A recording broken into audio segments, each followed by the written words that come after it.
warahmatullahi wabarakatuh. Alhamdulillahi wahda, wassalatu wassalamu ala man la nabiyya ba'da. A'udzu billahi minasy syaithanir rajim. Bismillahirrahmanirrahim. Ya ayyuhan nasu kulu mimma fil ardi halalan tayyiban wa la tattabi'u khutuwatis syaitan innahu lakum aduwwun mubin. An Abi Hurairah radhiyallahu ta'ala anhu qala Rasulullah sallallahu alaihi wasallam ya'ti 'ala an-nasi zamanun la yubali al-mar'u ma akhadha minhu am min al-halal am min al-haram. Rawahu al-Bukhari. Alhamdulillah, প্রশংসা আল্লাহ সুবহানাহু ওয়া তাআলার জন্য যে আল্লাহ রাব্বুল আলামিন আমাদেরকে সুস্থ শরীরে কিছু বলার এবং আপনাদেরকে শ্রবণ করার তৌফিক দান করতেছেন। সে আল্লাহর শুকরিয়া আলহামদুলিল্লাহ। অতঃপর রাসূল সাল্লাল্লাহু আলাইহি ওয়াসাল্লামের প্রতি লাখো কোটি দরুদ ও সালাম বর্ষিত হোক। সকলে বলি সাল্লাল্লাহু আলাইহি ওয়াসাল্লাম। সম্মানিত হাজিরিন, আজ দিনী বৈঠকের আলোচ্য বিষয় বৈধ রুজি। আমরা জানি ইবাদত কবুল হওয়ার দুইটি শর্ত। তার এক নম্বর শর্ত সেটি হচ্ছে বৈধ এবং হালাল রুজি। দুই নম্বর শর্ত হচ্ছে রাসূলের তরিকায় অনুযায়ী ইবাদত করা। বৈধ রুজি এমন একটি জিনিস যা ইবাদত কবুল হওয়ার সঙ্গে শর্ত। বৈধ রুজি হালাল রুজি যদি মানুষের না হয় তাহলে মানুষের ইবাদত আল্লাহ তাআলার নিকটে গ্রহণযোগ্য হবে না। এটা মানুষকে মনে রাখতে হবে। এই জন্য আল্লাহ তাআলা পবিত্র কোরআনে বিভিন্ন জায়গায় ছোট থেকে বড়, বড় থেকে ছোট আল্লাহ তাআলা স্পষ্টভাবে বর্ণনা করে দিয়েছেন। সূরা আল বাকারার 268 নম্বর আয়াতে আল্লাহ তাআলা বলেছেন, ইয়া আইয়ুহান নাস কুলু মিম্মা ফিল আরদি হালালান তাইয়্যিবা। হে মানব মণ্ডলী, কুলু মিম্মা ফিল আরদি, তোমরা জমিন থেকে খাও, হালালান যেটি বৈধ, তাইয়্যিবান এবং পবিত্র।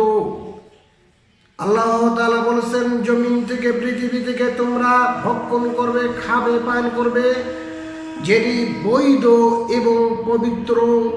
ওয়ালা তাত্তাবিউ খুতুওয়াতিশ শাইতান, এবং শয়তানের পদঙ্গ অনুসরণ করো না। ইন্নাহু লাকুম আদুব্বুম মুবিন, নিশ্চয়ই সে তোমাদের প্রকাশ্য শত্রু। তাহলে উল্লেখ্য আয়াত দ্বারা বোঝা যায় যে আমাদেরকে হালাল পন্থা অবলম্বন করতে হবে, হারাম থেকে বেঁচে থাকতে হবে, হালাল গ্রহণ করতে হবে, হারামকে পরিত্যাগ করতে হবে। তাহলে যে বাটুকুই আমরা করি না কেন, ইবাদত যতটুকুই আমরা করি না কেন, ইবাদত আল্লাহ তাআলার নিকটে গ্রহণযোগ্য হবে। অন্যথায় আজীবন ইবাদত করলেও ওই ইবাদত আল্লাহ তাআলার নিকটে গ্রহণযোগ্য হবে না, এটাই মেনে নিতে হবে। অন্য এক বর্ণনায় আল্লাহ তাআলা বলেছেন সূরা আল বাকারার 172 নম্বর আয়াতে, ইয়া আইয়ুহাল্লাযীনা আমানু কুলু মিম্মা রাযাকনাকুম। হে ঈমানদারগণ, আমি তোমাদেরকে যে বৈধ রুজি দিয়েছি তা থেকে খাও। আমি যা তোমাদেরকে দান করেছি তা থেকে তোমরা ভক্ষণ করো, খাও, পান করো। তারপর আল্লাহ তাআলা বলেছেন ওয়াশকুরু লিল্লাহ, এবং তোমরা খাসভাবে আল্লাহর শুকরিয়া আদায় করো। তাহলে বৈধ রুজি খাওয়ার পরে আল্লাহর জিকির আজকার করতে হবে, ইবাদত বندگی করতে হবে, যা আল্লাহ তাআলা পরের আয়াতে উল্লেখ করেছেন। তাহলে সবচেয়ে সব মানব মণ্ডলী মানুষদেরকে ডাক দিয়ে বললেন জমিন থেকে যেটা বৈধ সেটি তোমরা খাবে, পান করবে, আর যেটা হারাম রয়েছে সেটাকেই তোমরা বর্জন করবে। এর একটু উপরে গিয়ে আল্লাহ তাআলা ইমানদার মানুষদেরকে বললেন যে আমি তোমাদেরকে যা দিয়েছি তা তোমরা খাবে, পান করবে এবং আমার শুকরিয়া আদায় করবে। এরপর আল্লাহ তাআলা আরো একটু উপরে গেলেন, সূরা মুমিনের 51 নম্বর আয়াতে আল্লাহ তাআলা বলছেন, ইয়া আইয়ুহার রাসূল কুলু মিন তাইয়্যিবাত, হে নবী রাসূলগণ আপনারাও বৈধ এবং হালাল রুজি খান, ওয়া আমিলুস সালিহা এবং সৎ আমল করেন। তাহলে বোঝা যায় যে বৈধ রুজির সঙ্গে সৎ আমলের সম্পর্ক রয়েছে। মানব যখনই বৈধ রুজি খাবে, হালাল রুজি খাবে, তখন মানুষের জন্য করণীয় হলো সৎ আমল করা। যে আমলটি আল্লাহ তাআলার নিকটে গ্রহণযোগ্য হবে, যে আমলের মাধ্যমেই আমরা জান্নাত যেতে পারবো, সেই আমলই আমাদেরকে করতে হবে। অন্যথায় আমাদের জীবন বরবাদ হয়ে যাবে, নষ্ট হয়ে যাবে, আমরা কোনো ফল পাবো না ইবাদত করার পরেও। এই জন্য আল্লাহ রাসূল সাল্লাল্লাহু আলাইহি ওয়াসাল্লাম সহিহ মুসলিমে এবং মিশকাতুল মাসাবিতে হাদিসটি রয়েছে 2760 নম্বর হাদিস। আবু হুরায়রা রাদিয়াল্লাহু তাআলা আনহু বলেন, রাসূল সাল্লাল্লাহু আলাইহি ওয়াসাল্লাম বলেছেন, ইন্নাল্লাহ তাইয়্যিবুন লা ইয়াকবালু ইল্লা তাইয়্যিব, আল্লাহ তাআলা পবিত্র, তিনি পবিত্র ছাড়া গ্রহণ করেন না। তিনি নিজেই যেহেতু পবিত্র, এজন্য আল্লাহ তাআলা পবিত্র বস্তুকে গ্রহণ করেন, পবিত্র জিনিসকে গ্রহণ করেন। ওয়ান্নাল্লাহ মারাল মুমিনিনা বিমা আমারা বিল মুরসালিন, আল্লাহ তাআলা ইমানদারদেরকে যা আদেশ করেছেন, নবী রাসূলদেরকেও তাই আদেশ করেছেন। ইমানদারকে যা বলেছেন, নবী রাসূলদেরকেও তাই বলেছেন। নবী রাসূলদেরকেও যা বলেছেন, ইমানদারদেরকেও তাই বলেছেন। আল্লাহ রাসূল সাল্লাল্লাহু আলাইহি সাল্লামের পর এমন এক ব্যক্তির উদাহরণ দেন। আল্লাহ রাসূল সাল্লাল্লাহু আলাইহি সাল্লাম বলেন, সুম্মা যাকারা রাজুলা ইউতিলু সাবরা শাআসা আকবারা, এমন এক ব্যক্তির উদাহরণ যে ব্যক্তি সবর অবস্থায় রয়েছে, তার মাথার চুলগুলো এলোমেলো হয়ে গেছে। সুম্মা আশআসা আকবারা, তার মাথার চুল এলোমেলো হয়ে গেছে, সে মাথার চিরুনি করতে পারেনি, ঠিকভাবে দাড়ি চিরুনি করতে পারেনি, পোশাক পরিচ্ছদ পরিষ্কার পরিচ্ছন্নতা করতে পারেনি। সবর অবস্থায় থাকলে মানুষের বিভিন্ন জিনিসের অভাব দেখা দেয়।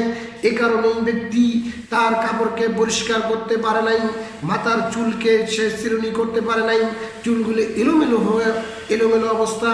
এমনটা আল্লাহ রাসূল সাল্লাল্লাহু আলাইহি সাল্লাম বলেন, ইয়ামুদ্দু ইয়াদাহি ইলা সামায়ে, এমন তো অবস্থায় সে তার দুই হাত আকাশের দিকে উত্তোলন করে বলে, ইয়া রাব্বি ইয়া রাব্বি, আল্লাহ তাআলার নিকটে সে প্রার্থনা করে, আল্লাহ তাআলাকে ডাকে।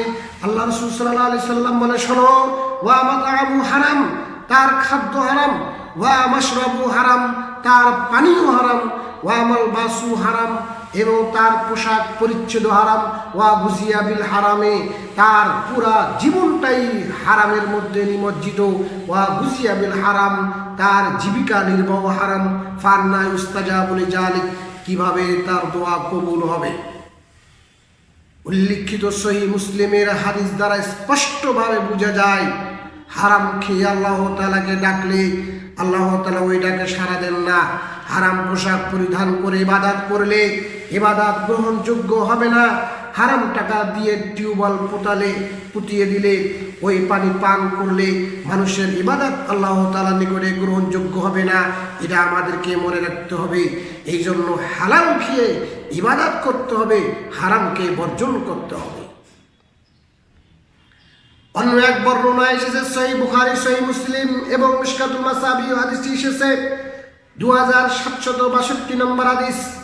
নুমান ইবনে বাশির রাদিয়াল্লাহু তাআলা আনহু বলেন, রাসূল সাল্লাল্লাহু আলাইহি ওয়াসাল্লাম বলেছেন, আল হালাল বাইয়িনুন ওয়াল হারামু বাইয়িনুন ওয়া বাইনাহুমা মুশতাবিহাতুন, হালাল স্পষ্ট, হারাম স্পষ্ট, ওয়া বাইনাহুমা মুশতাবিহাতুন, দুইটির মাঝে একটি সন্দেহ বস্তু রয়েছে। লা ইয়ালামুহুন্না কাসীরুম মিনান নাস, যা বহু মানুষই জানে না। সেই সন্দেহ বস্তুটি কি?